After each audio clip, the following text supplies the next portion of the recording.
Shalom, saudara kasih Tuhan. Bersyukur pagi yang indah ini kita boleh bersama-sama di dalam doa pagi hari ini. Mari saya mengajak Bapak Ibu, kita mau datang kepada Tuhan, membawa hati kita. Mari kita berdoa bersama-sama. Bapa, kami bersyukur waktu yang indah pagi hari ini. Kami boleh menghampiri tahta-Mu. Kami boleh menikmati hadirat-Mu. Tuhan, mengawali hari kami. Tuhan, kami percaya Engkau yang selalu menyertai kami dan Engkau bekerja dalam hidup kami. Terima kasih Tuhan, kami rindu untuk memuji menyembah-Mu. Haleluya. Saat yang indah bersama-Mu Tuhan, di dalam hadirat-Mu. Amin. Saat indah ku berhadapan denganmu, memandang wajah-Mu, Yesus kekasih jiwaku.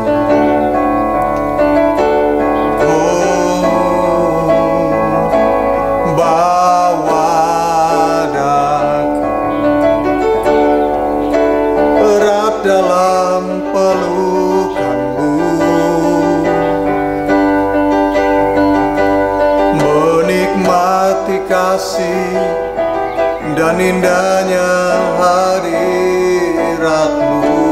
hadirat-Mu Tuhan, hadirat-Mu Tuhan,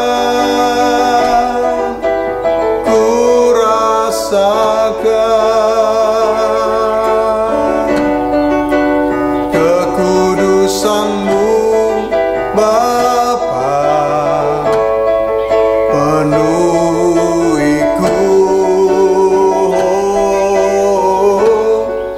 Ku rindu selalu diam dalam bait-Mu, menikmati kasih anugerah-Mu. Saat indah bersama-Mu Tuhan, saat indah berhadapan dengan-Mu, memandang wajah-Mu, Yesus kekasih jiwaku. Oh, bawa daku erat dalam pelukan-Mu, menikmati kasih dan indahnya hadirat-Mu. Amin.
rasakan kekudusan-Mu Bapa, penuhiku. Ku rindu selalu diam dalam bait-Mu, menikmati kasih anugerah-Mu, menikmati kasih, menikmati kasih anugerah-Mu, menikmati kasih anugerah-Mu. Oh Yesusku, hadirat-Mu bawa kami masuk hadirat-Mu. Oh, tenggelam dalam kasih-Mu. Haleluya, oh Yesus, terpujilah Engkau Tuhan. Bersama-Mu Tuhan, di dalam hadirat-Mu.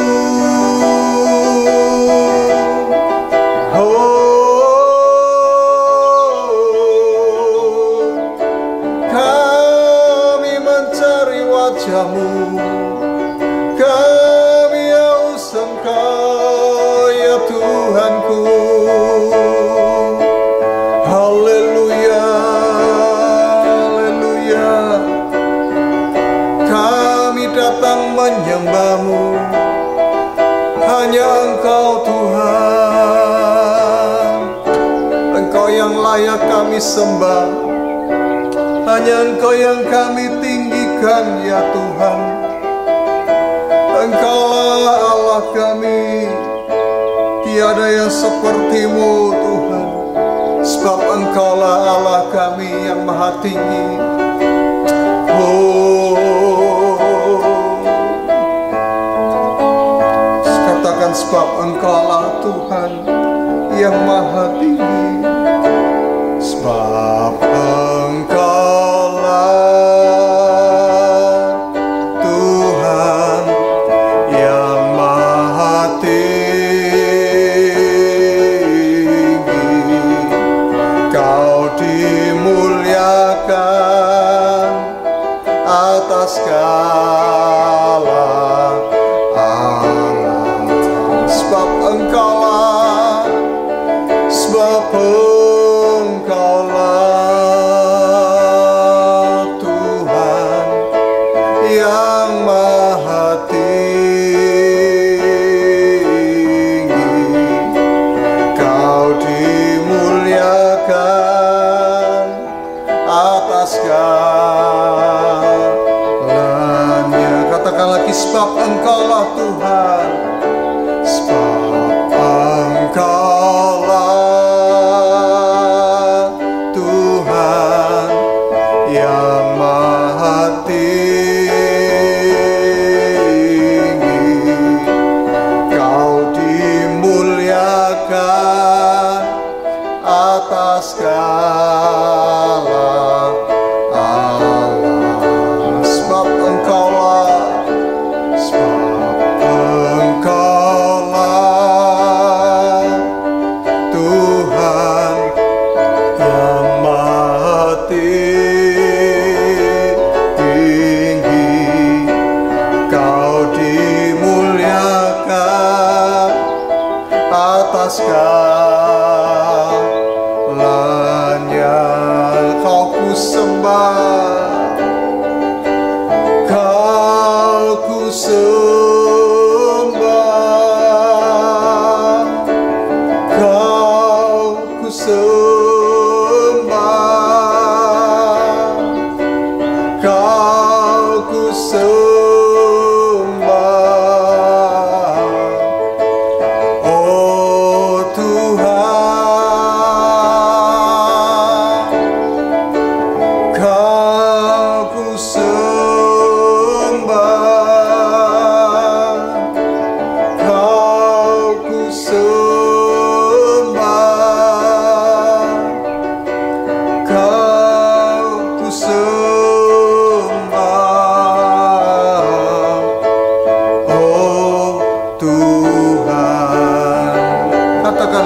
sebab Engkaulah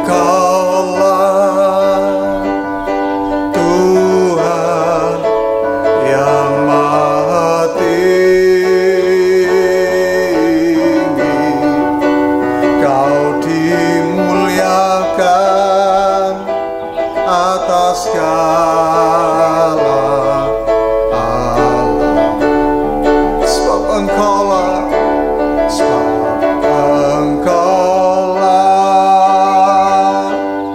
Tuhan yang Maha Tinggi. Kau dimuliakan atas segalanya. Kau ku sembah, kau ku sembah, kau ku sembah, kau ku sembah,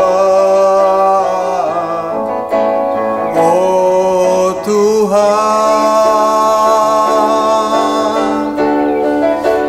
kau ku sembah,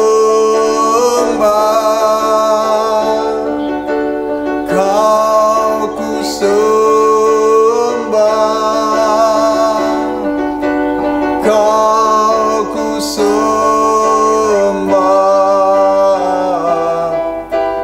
oh Tuhan. Katakan, kau ku tinggikan, kau ku tinggikan,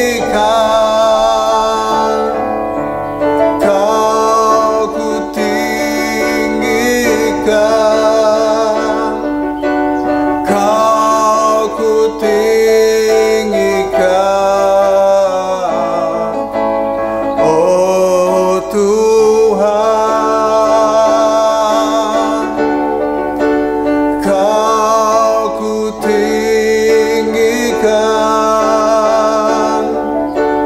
kau ku tinggikan, kau ku tinggikan, oh Tuhan, kau ku tinggikan, oh Tuhan, kau ku tinggikan, oh Tuhan,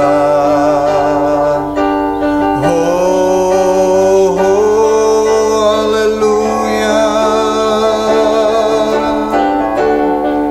Kami menyembah-Mu, sebab Engkaulah Allah kami. Engkau yang layak disanjung,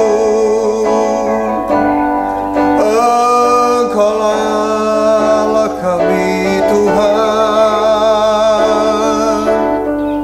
Haleluya, haleluya. Biarlah nama-Mu senantiasa kami tinggikan Tuhan. Biarlah kemuliaan hanya bagi-Mu, sebab Engkaulah yang besar. Apabila Engkau berfirman, maka semua akan jadi. Dan kami mau percaya akan janji-Mu Tuhan, Allah yang setia, bahwa Allah tidak pernah tinggalkan kami. Ketika kami goyah dan takut, firman-Mu yang menopang kami. Haleluya. Dan dengan sayap-Mu kami boleh terbang tinggi Tuhan. Haleluya.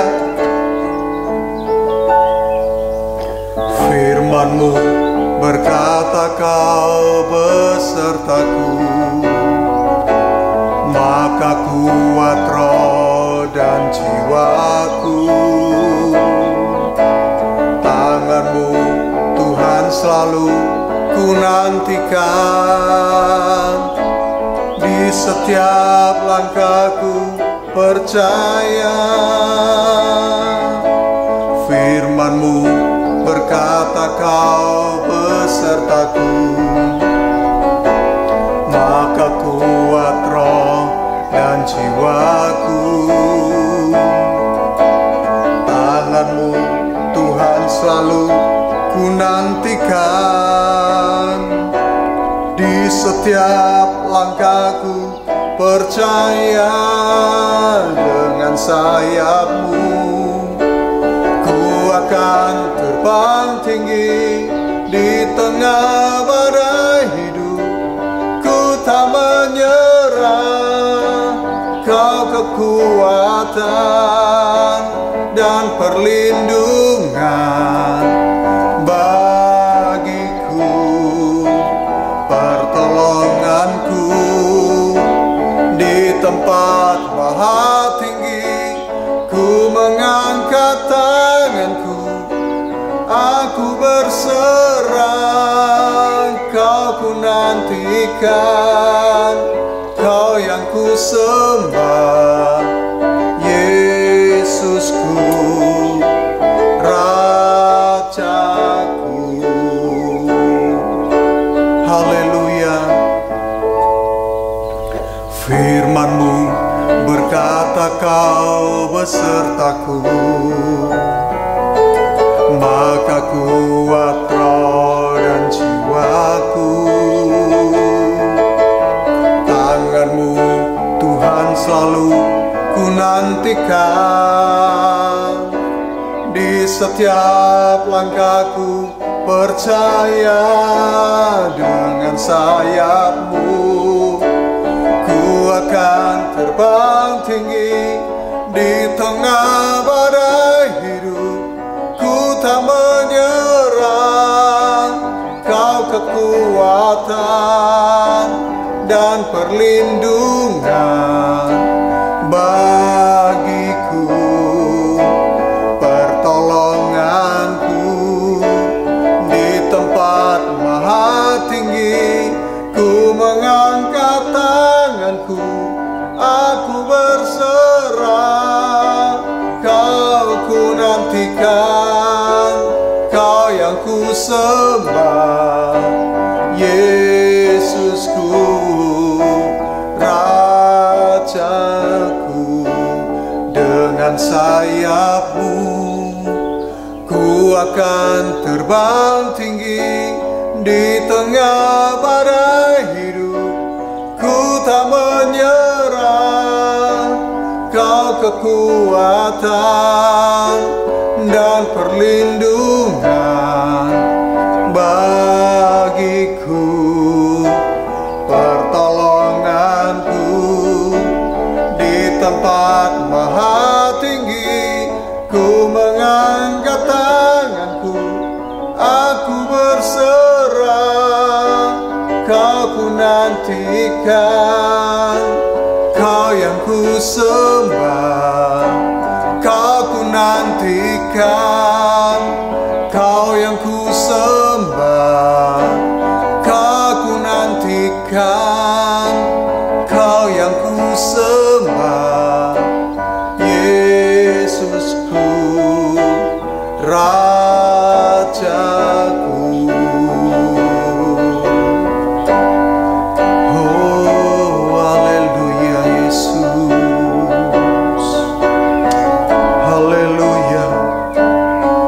Terima kasih Tuhan, Engkaulah yang kami nantikan. Dengan iman kami percaya akan janji-Mu dan firman-Mu yang akan kami dengar saat ini. Itulah yang memberi kekuatan dalam hidup kami. Terpuji nama-Mu Bapa. Dalam nama Tuhan Yesus kami berdoa. Amin. Shalom, selamat pagi Bapak Ibu sedang jemaat yang dikasih Tuhan. Kita bersyukur kita masuk di dalam bulan Juni ini tepat di tanggal 1. Kita mau menyongsong bulan ini dengan penuh sukacita dan kemenangan di dalam Tuhan. Di dalam perenungan kita pada saat pagi hari ini terambil di dalam kitab Galatia pasal yang kedua, ayat yang ke-15 sampai dengan ayat yang ke-21. Saya ingin mengawali dengan sebuah cerita mengenai sebuah kisah pemain akrobat yang berjalan di atas tali. Akrobat ini bernama Charles Blondin.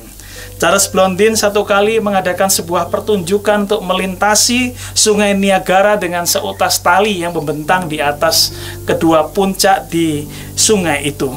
Dan ketika Blondin bertanya kepada penonton, apakah Bapak Ibu percaya saya bisa melintasi sungai ini di atas tali ini?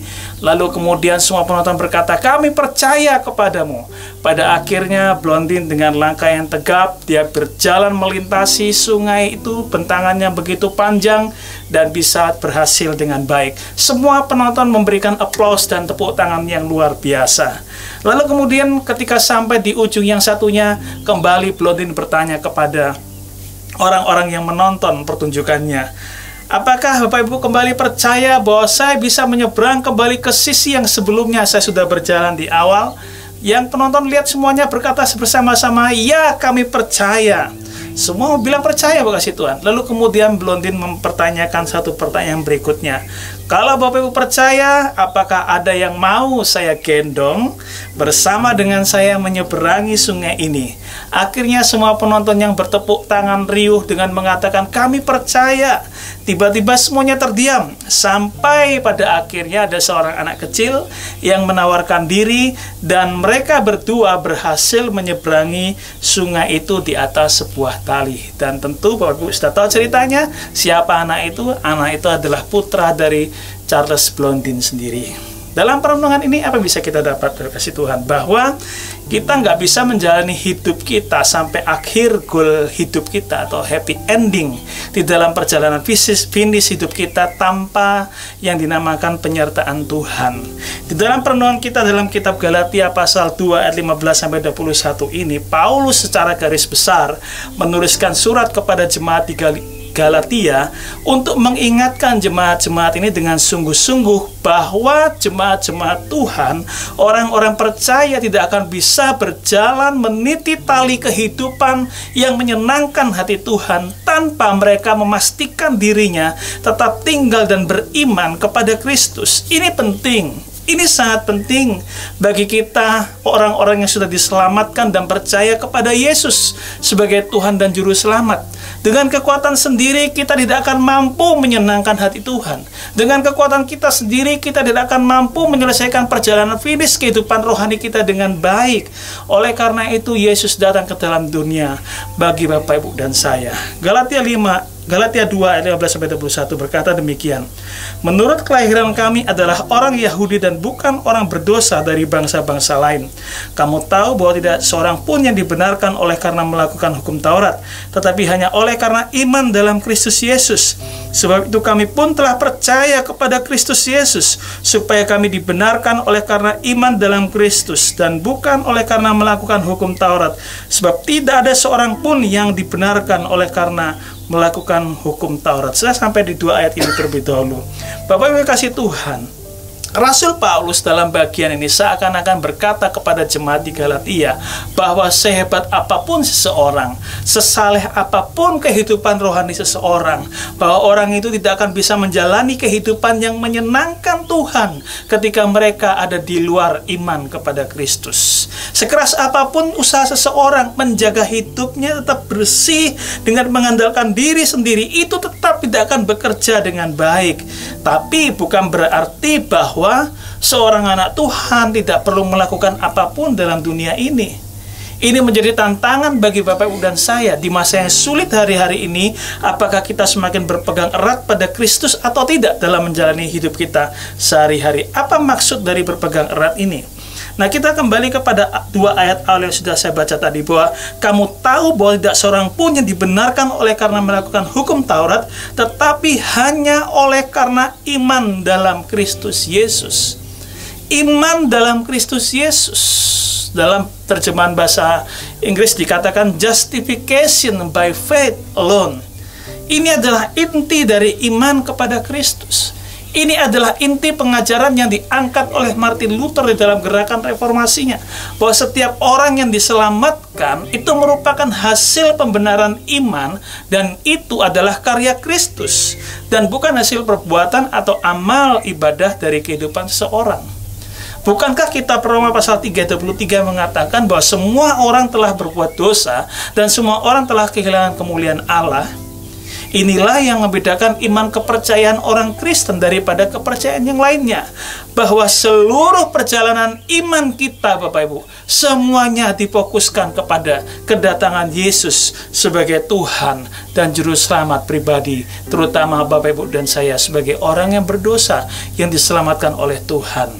Waktu saya baca ayat 16 ini, seakan-akan ini sebuah paradoks. Bagaimana seorang Paulus, orang Yahudi yang begitu taat melakukan hukum Taurat, orang yang begitu taat pada adat istiadat Yahudi, orang yang begitu taat bahkan menganiaya para pengikut Kristus. Tapi di ayat 16 ini ketika kita membaca sekali lagi, seakan-akan Paulus mengalami sebuah transformasi rohani yang luar biasa. Paulus menyatakan bahwa hukum Taurat yang dulunya dipuja-puja orang Yahudi sebenarnya hanya menyatakan kebenaran, tapi bukan membenarkan kehidupan orang berdosa di hadapan Allah. Lalu kemudian apa fungsi dari hukum Taurat yang diberikan Tuhan melalui Musa di Bukit Sinai bagi orang Israel? Tujuannya adalah supaya orang-orang Israel saat itu bisa tahu dan membedakan mana yang benar dan mana yang salah, mana yang berdosa dan mana yang tidak berdosa. Karena selama hukum Taurat belum diberikan, maka cara orang-orang Israel membedakan mana yang baik dan salah, mana yang berdosa dan tidak berdosa adalah berdasarkan feelingnya saja, hati nuraninya saja. Oleh karena itu Tuhan memberikan hukum Taurat. Dan sekarang kita bisa melihat bahwa Yesus datang dalam dunia adalah menjadi jawaban bagi kita untuk kita menerima keselamatan, dibenarkan di dalam Tuhan. Yesus datang tidak meniadakan hukum Taurat, tapi Yesus datang menggenapi hukum Taurat. Yesus kedudukannya bahkan bukan di bawah hukum Taurat, karena Dia adalah sang pembuat hukum Taurat itu sendiri. Hukum Taurat tidak menyelamatkan, tapi kita diselamatkan hanya karena kasih karunia Tuhan. Dengan kita mengaku percaya, mengimani, dan terima Yesus sebagai Tuhan dan Juru Selamat secara pribadi dalam hidup kita. Saya berdoa pagi ini Bapak Ibu, supaya kita semua menyadari bahwa kita adalah orang yang berdosa, dan sekaligus kita adalah orang yang paling bersyukur dalam dunia ini. Karena apa? Karena Tuhan Yesus datang, Allah yang kudus itu datang ke dalam dunia, repot-repot datang, repot-repot mengotori tangannya, repot-repot mengotori tubuhnya dengan darah yang mengalir di atas kayu salib. Demi apa? Demi keselamatan Bapak Ibu dan saya. Dan saya berdoa pagi ini supaya Bapak Ibu bisa menerima Yesus sebagai Tuhan dan Juru Selamat secara pribadi. Di ayat yang ke-20 saya baca buat Bapak Ibu. Namun aku hidup, tetapi bukan lagi aku sendiri yang hidup, melainkan Kristus yang hidup di dalam aku. Dan hidupku yang kuhidupi sekarang di dalam daging adalah hidup oleh iman dalam Anak Allah yang telah mengasihi aku dan menyerahkan dirinya untuk aku. Ini sebuah tulisan yang sangat luar biasa, Bapak. Tulisan yang dituliskan dari dalam hati, ungkapan perasaan iman Paulus yang begitu mengasihi Tuhan. Dikatakan bahwa hidupku bukannya aku lagi, tapi Kristus yang hidup di dalam aku. Bahkan di ayat 21 dikatakan bahwa aku tidak menolak kasih karunia Allah, sebab sekiranya ada kebenaran oleh hukum Taurat, maka sia-sialah kematian Kristus. Kita bisa melihat ada begitu luar biasanya perubahan paradigma dari pemikiran Paulus, bahwa Paulus menyimpulkan kita ini dibenarkan bukan karena menaati hukum Allah, tapi karena kasih karunia Tuhan saja. Lalu untuk apa kita menaati hukum Allah? Kita menaati hukum Allah, kita menghidupi firman, itu adalah sebagai dampak atau sebagai buah dari kita, orang yang sudah diselamatkan Tuhan, sebagai wujud ucapan syukur kita ke hadapan Tuhan yang telah menyelamatkan kita. Lalu kemudian apa arti dari berpegang pada Kristus? Yang pertama, berpegang pada Kristus berarti kita memiliki iman untuk kita terus bersatu setiap hari bersama dengan Kristus. Saya percaya kita sudah dipersatukan Kristus di dalam kematiannya. Di dalam kitab Roma pasal 6 ayat yang kelima, di situ dikatakan bahwa sebab jika kita telah menjadi satu dengan apa yang sama dengan kematiannya, kita juga akan menjadi satu dengan apa yang sama dengan kebangkitannya. Jadi kalau kita sudah dipersatukan dengan kematiannya, maka kita juga akan dipersatukan dalam kebangkitannya. Dengan demikian apa Bapak Ibu? Dengan demikian segala tabiat dosa lama kita, kecenderungan kita yang penuh dosa, itu akan dimatikan kuasanya bersama dengan kematian Kristus. Untuk kemudian kita akan dihidupkan kembali, dibangkitkan kembali oleh Roh kita melalui pekerjaan Roh Kudus yang menggandeng kita untuk kita bisa berjalan setiap hari taat melakukan kebenaran firman Tuhan. Kalau Kristus hidup di dalam kita, maka seluruh hidup kita akan berbicara mengenai Kristus. Karena di dalam Galatia pasal 5 ayat yang ke-18 dikatakan di situ, akan tetapi jikalau kamu memberi dirimu dipimpin oleh Roh, maka kamu tidak hidup di bawah hukum Taurat. Perbuatan daging telah nyata, percabulan, kecemaran, hawa nafsu, penyembahan berhala, sihir, perseteruan, perselisihan, iri hati, amarah, kepentingan diri sendiri, percitraan, roh pemecah, kedengkian, kemabukan, pesta pora, dan sebagainya. Terhadap semuanya itu kuperingatkan kamu, seperti yang telah kubuat bahwa barang siapa melakukan hal-hal yang demikian, ia tidak mendapat bagian dalam kerajaan Allah. Tetapi buah roh ialah kasih, sukacita, damai sejahtera, kesabaran, kemurahan, kebaikan, kesetiaan, kelemah lembutan, penguasaan diri. Tidak ada hukum yang menentang hal-hal itu. Jadi di situ disimpulkan, barang siapa menjadi milik Kristus Yesus, ia telah menyalibkan daging dengan segala hawa nafsu dengan keinginannya. Aplikasinya bagi kita hari ini ya Bapak Ibu, mengawali bulan yang baru ini, di bulan Juni ini, mari kita review kehidupan batin kita, kerohanian kita dalam sebulan yang kemarin. Apa yang menjadi kesukaan kita setiap hari? Apa yang menjadi passion kita, hasrat kita dalam mengisi waktu-waktu luang kita? Apakah kita masih excited? Apakah kita masih bersemangat? Kadar cinta mula-mula kita kepada Tuhan. Apakah kita sudah masuk di dalam jam-jam ibadah, hari-hari ibadah, hari Minggu, hari Jumat doa malam, hari Kamis dalam komsel kita masih bersemangat untuk datang ke gereja? Apakah ketika kita sedang berdoa, ada waktu berdoa secara pribadi, berdoa dengan keluarga, berdoa dalam berjamaah, apakah kita masih bersemangat melakukannya?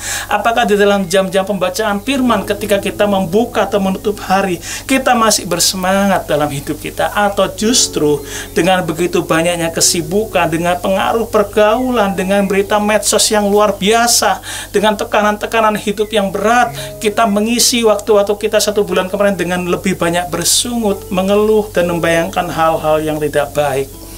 Tapi dari tempat ini kami berseru untuk kita berkata bahwa hidup lama saya sudah mati di dalam Tuhan, dan sekarang saya sudah hidup baru di dalam Tuhan. Amin. Terima kasih Tuhan. Komitmen apa yang mau diambil? Jangan sia-siakan hidup kita. Mengawali bulan Juni ini, kita putuskan untuk kita mengisi hari-hari hidup kita dengan semakin cinta Yesus. Tambah hari, tambah cinta Yesus. Tambah hari, tambah benci dosa. Tambah hari, tambah ku percaya. Itu satu pujian rohani yang menjadi komitmen kita. Nah, Paulus berkata bahwa saya sudah disalibkan bersama dengan Kristus. Bukan aku lagi yang hidup, melainkan Kristus yang hidup dalam aku. Nah, berkasih Tuhan, ini merupakan sebuah komitmen yang sungguh-sungguh yang harus kita lakukan di hadapan Tuhan. Komitmen untuk hidup sungguh di dalam Tuhan. Kalau kita saja bisa berkomitmen di hadapan manusia. Saya ingat sekian tahun yang lalu ketika ibu kandung saya dipanggil Tuhan, saya sempat alami keadaan yang down, keadaan yang kecewa. Terus kemudian karena pelayanan seorang hamba Tuhan, saya bisa menerima kembali. Saya kemudian bisa berkomitmen kembali di depan makam ibu saya mengatakan, saya mau cinta Yesus, saya mau mengasihi Yesus, saya mau melayani Yesus. Itu menjadi komitmen saya sebagai seorang anak ke hadapan orang tua. Apalagi ketika kita sebagai seorang ciptaan kepada Sang Pencipta, yaitu Yesus, yang mati di atas kayu salib bagi kita. Komitmen apa yang mau kita ambil pagi hari ini untuk hidup menyenangkan hati Tuhan? Yang berikutnya, bekasih Tuhan, dengan kita disalib bersama dengan Kristus, maka kita tidak lagi menjadi budaknya dosa. Roma pasal 6 ayat yang ke-7. Dikatakan demikian, sebab siapa yang telah mati, ia telah bebas dari dosa. Ayat 13, pasal yang sama, dan janganlah kamu menyerahkan anggota-anggota tubuhmu kepada dosa untuk dipakai sebagai senjata kelaliman, tetapi serahkanlah dirimu kepada Allah sebagai orang-orang yang dahulu mati, tetapi yang sekarang hidup, dan serahkanlah anggota-anggota tubuhmu kepada Allah untuk menjadi senjata-senjata kebenaran. Kita telah dimerdekakan dari dosa, maka persembahkanlah seluruh bagian tubuh kita kepada Tuhan sebagai perlengkapan untuk berbuat kebenaran. Artinya apa, kasih Tuhan? Ada manifestasi nyata, ada bukti nyata bahwa Kristus sudah tinggal di dalam dunia ini melalui hidup kita. Dengan cara apa? Dengan cara orang-orang di sekitar kita bisa merasakan dampak-dampak perubahan rohani di dalam hidup kita, di dalam etos kerja kita, di dalam semangat kita, dan di dalam kasih kita. Aplikasi dan komitmen apa yang bisa kita lakukan? Kuncinya ada di 1 Petrus pasal 4 ayat 10-11, bekasih Tuhan. 1 Petrus pasal 4 ayat 10 dan 11 dikatakan di situ, layanilah seorang akan yang lain sesuai dengan karunia yang telah diperoleh tiap-tiap orang sebagai pengurus yang baik dari kasih karunia Allah. Jika ada orang yang berbicara, baiklah ia berbicara sebagai orang yang menyampaikan firman Allah. Jika ada orang yang melayani, baiklah ia melakukannya dengan kekuatan yang dianugerahkan Allah, supaya Allah dimuliakan dalam segala sesuatu karena Yesus Kristus. Ialah yang mempunyai kemuliaan dan kuasa sampai selama-lamanya. Amin. Aplikasi yang bisa kita lakukan bagi saudara seiman adalah kita menjadi penata layan yang baik. Kita menjadi seorang pengurus yang baik dari kasih karunia Allah. Kita melakukan pelayanan kita bukan hanya sekedar yang mengandalkan kepintaran kita, kecakapan kita, pengalaman, pengetahuan kita. Bukan berarti itu tidak berarti, itu berharga juga.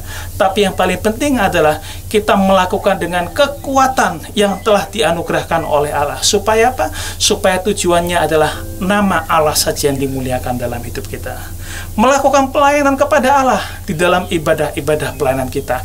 Demi apa? Demi kemajuan tubuh Kristus, demi kemajuan gereja Tuhan. Ada pembagian di sini, ada dua. Pelayanan, melayani dengan berbicara, bisa dengan memuji Tuhan, bisa dengan mengajar, bisa dengan berkhotbah, bisa dengan menulis artikel rohani yang memberkati, atau membuat konten-konten rohani yang memberkati. Tapi ada juga pelayanan yang tanpa bicara, seperti antar jemput jemaat, memasak untuk sebuah persekutuan doa, atau menjahit pakaian buat yang bertugas sebagai pengisi tenaga ibadah. Itu adalah pelayanan-pelayanan yang dilakukan dengan pekerjaan yang kekuatannya berasal dari Tuhan. Dan yang berikutnya, bekasih Tuhan, di dalam 2 Korintus pasal 3 ayat yang ke-18 dikatakan di situ, dan kita semua mencerminkan kemuliaan Tuhan dengan muka yang tidak berselubung. Dan karena kemuliaan itu datangnya dari Tuhan yang adalah Roh, maka kita diubah menjadi serupa dengan gambarnya dalam kemuliaan yang semakin besar. Orang yang dalam Kristus itu mengenakan Kristus, sebagai Tuhan. Orang yang dibaptis dalam Kristus itu mengenakan Kristus. Saya suka di dalam kitab Roma pasal yang ke-13 ayat yang ke-14 dikatakan di situ, bahwa kasih Tuhan, tetapi kenakanlah Tuhan Yesus Kristus sebagai perlengkapan senjata terang, dan janganlah merawat tubuhmu untuk memuaskan keinginannya. Artinya apa, kasih Tuhan? Saat seseorang mengatakan aku mengenakan Kristus karena aku sudah dibaptis di dalam Kristus, ini bukan hanya sekedar sebuah kemeja, sebuah t-shirt, sebuah kaos, atau celana, atau outer, atau jas, atau jaket, atau jas hujan yang dipakai dalam satu kurun waktu tertentu, kemudian setelah lepas hari, setelah hujan berhenti, kemudian dilepas dan nggak dipakai lagi. Tidak, kasih Tuhan. Kata kenakanlah di sini berarti itu sudah menjadi bagian dari tubuh kita. Itu sudah menjadi sebuah tanda atau ciri yang sudah tidak bisa kita lepas dari tubuh kita, kasih Tuhan. Saya ingat waktu masih SD. Ya, saya agak sedikit nakal gitu ya. Jadi saya ingat ada kaca di atas bantal di rumah saya.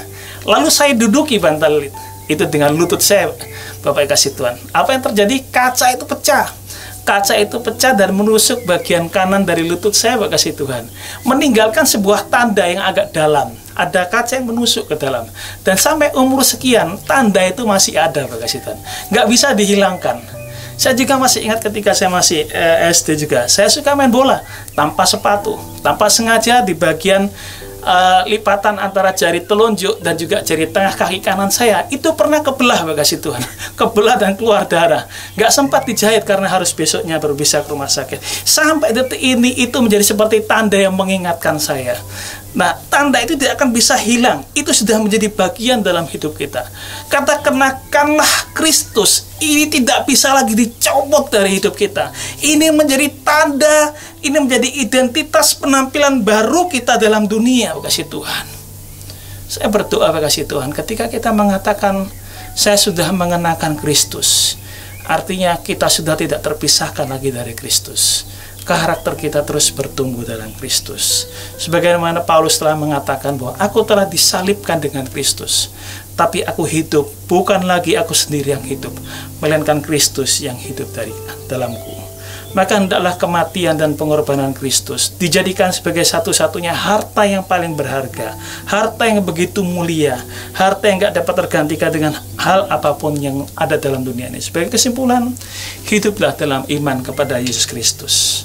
Kenakanlah sifat dan karakter Kristus.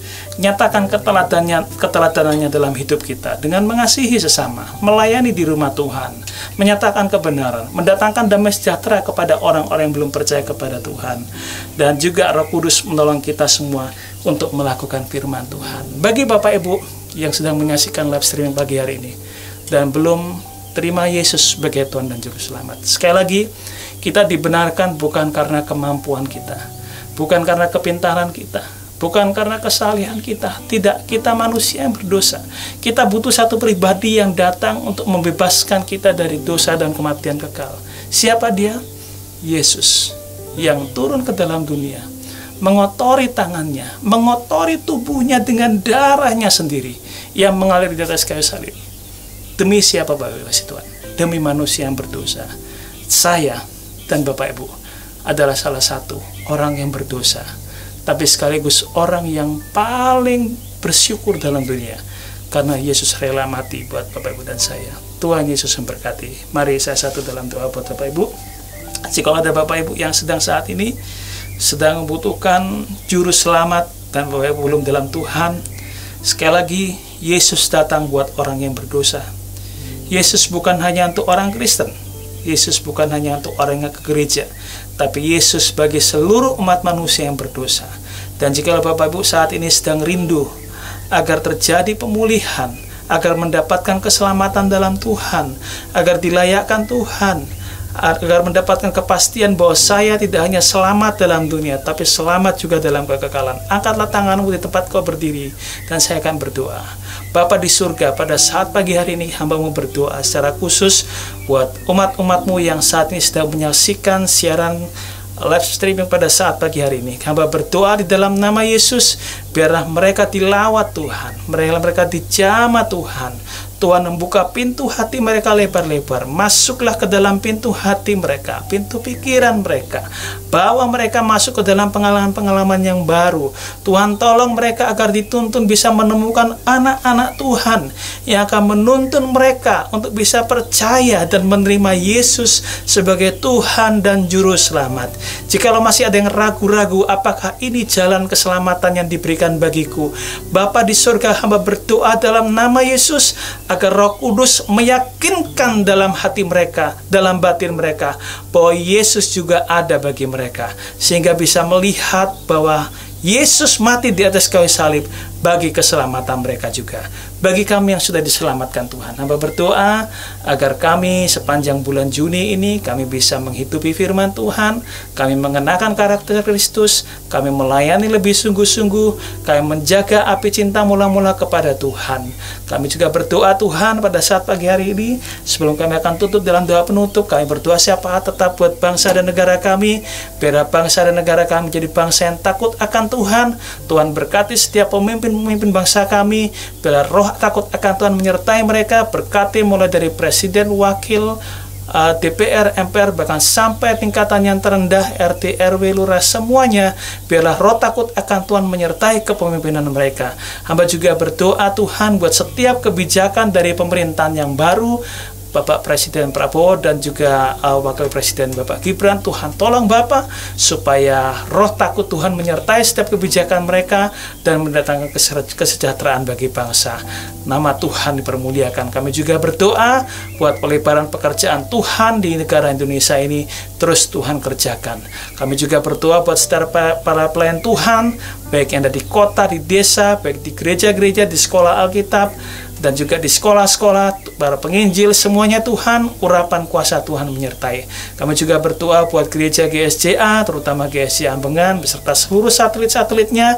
Tuhan memberkati gereja ini Tuhan, melalui pelayanan gereja ini Tuhan, nama Tuhan dipermuliakan, jiwa-jiwa banyak dimenangkan bagi nama Tuhan, baik di sekitar Surabaya, Gresik, dan Sidoarjo. Tuhan pakai gereja pusat dan satelit-satelitnya menjadi perpanjangan tangan Tuhan untuk menangkan jiwa-jiwa bagi nama Tuhan.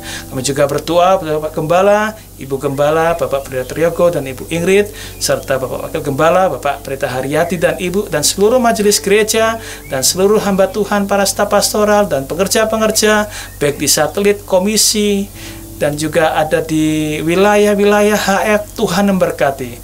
Kuasa Tuhan terus bekerja, menyertai, mengurapi pelayanan mereka sepanjang bulan ini. Kasih setia Tuhan menyertai mereka ketika mereka melayani, baik melayani mengunjungi orang-orang yang sakit, mengunjungi orang-orang yang tiada pengharapan. Mereka dikuatkan oleh Tuhan. Ada kuasa Roh Kudus yang menyertai pelayanan mereka.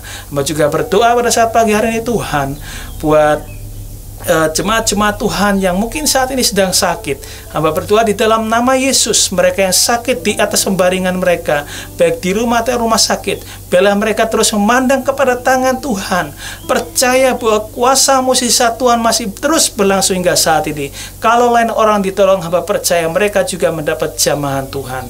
Tuhan hiburkan dan kuatkan keluarga yang mendampingi dan menjaga. Kami juga berdoa buat jemaat yang bergumul untuk pekerjaan usaha, Tuhan terus bukakan jalan. Hamba juga berdoa buat jemaat-jemaat mencari pasangan hidup atau mendapatkan keturunan. Tuhan jawab doa mereka.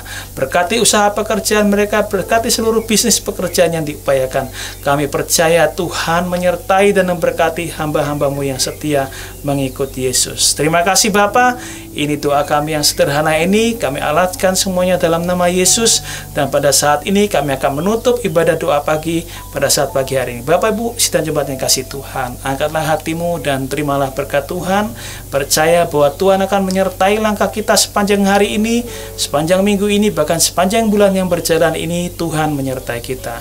Percayalah bahwa Tuhan memberkati dan melindungi Bapak Ibu sidang jemaat. Tuhan menyinari dengan wajahnya dan memberikan kasih karunia. Tuhan memperhadapkan wajahnya kepada kita sekaliannya dan memberkati dengan damai sejahtera. Kita akan pulang, kita akan melangkah menjalani hari ini dengan penuh ucapan syukur, dengan penuh optimisme, dengan penuh pengharapan bahwa berkat besar dari Allah Bapa di surga, cinta kasih anugerah dari Yesus Kristus, penyertaan penghiburan Roh Kudus menyertai kita saat pagi hari ini, bahkan sampai Maranatha, Yesus datangnya kali kedua menjemput kita.